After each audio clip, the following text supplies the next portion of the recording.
खबर भोपाल से। मोहन कैबिनेट के बड़े फैसले आपको बता देते हैं। सिविल सेवा में महिलाओं का आरक्षण बढ़ा दिया गया है, 33% से बढ़ाकर 35% कर दिया गया है। मेडिकल कॉलेज में असिस्टेंट प्रोफेसर की भर्ती की उम्र सीमा बढ़ा दी गई है। 254 नए नगद उर्वरक विक्रय केंद्र खोलने पर कैबिनेट ने मोहर दे दी है। खाद खरीदने के लिए किसानों को नहीं होना पड़ेगा परेशान, ये भी उन्होंने कहा है।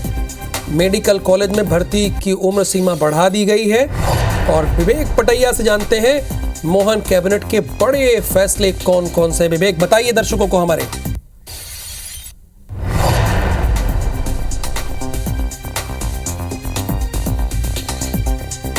पर्व को शासन ने जिस प्रकार से सहभागिता की है उससे लोगों में बहुत उत्साह रहा और गौ संरक्षण गौ संवर्धन की दिशा में भी काफ़ी इसमें ताकत मिली है। 29 अक्टूबर को माननीय प्रधानमंत्री जी द्वारा वर्चुअल मोड में virtually Neemuch Mandsaur Seoni medical college के उद्घाटन किए गए। जैसा आप सबको जानकारी है, ग्वालियर में मानसिक आरोग्यशाला, मंदसौर में कल्याण विभाग, राजस्व विभाग, स्कूल शिक्षा विभाग एवं वन विभागों के द्वारा पीएससी से भरे जाने वाले पदों की जानकारी की भी मुख्यमंत्री जी ने जानकारी मांगी है, क्योंकि बड़ी संख्या में पीएससी से कई विभागों में भर्तियों का प्रक्रिया चल रही है। 7 दिसंबर को नर्मदापुरम में रीजनल इन्वेस्टर समिट होने जा रही है। 7 दिसंबर को नर्मदापुरम संभाग के सभी जिलों के लोगों को निर्देश जारी हुए हैं। 12 नवंबर को कालिदास सम्मान समारोह उज्जैन में माननीय उपराष्ट्रपति जी के मुख्य आतिथ्य में होगा। इस कार्यक्रम को भव्य रूप से आयोजित करने के निर्देश दिए गए।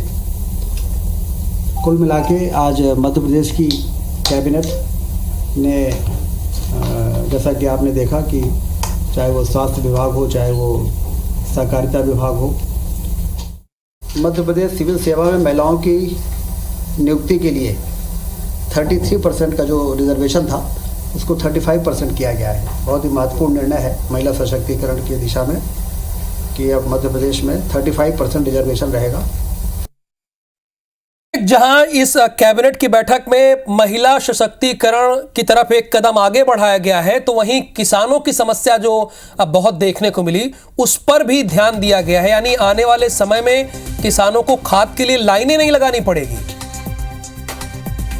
विवेक, कई महत्वपूर्ण फैसले लिए हैं और सबसे बड़ी बात यह है कि मध्य प्रदेश कैबिनेट ने आज खाद की समस्या जो पिछले दिनों दिख रही थी उसको देखते हुए जो है 200 से अधिक खाद विक्रय केंद्र खोलने का फैसला लिया है और इसमें किसानों को काफी सहूलियत होगी।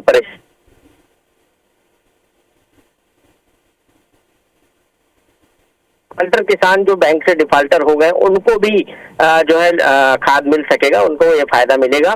इसके साथ ही जो मेडिकल कॉलेजों में और हॉस्पिटलों में जो डॉक्टरों की कमी है उसको लेकर अब सरकार ने एक और फैसला किया है कि जो भर्ती की उम्र सीमा है वो 40 वर्ष थी अब तक, उसको बढ़ाकर 50 वर्ष कर दिया गया है। यानी 50 वर्ष की उम्र तक कॉलेजों में, मेडिकल कॉलेजों में भर्तियां होती रहेगी।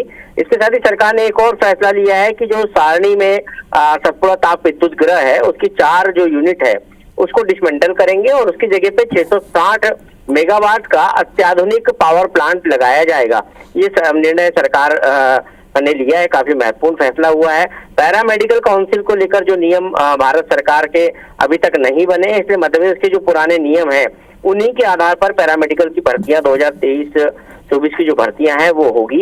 ये भी फैसला आज मुख्यमंत्री डॉक्टर मोहन यादव की अध्यक्षता में हुई कैबिनेट की बैठक में हुआ है। एक और फैसला बड़ी अहम बात है कि कम से कम किसानों के लिए गुड न्यूज है।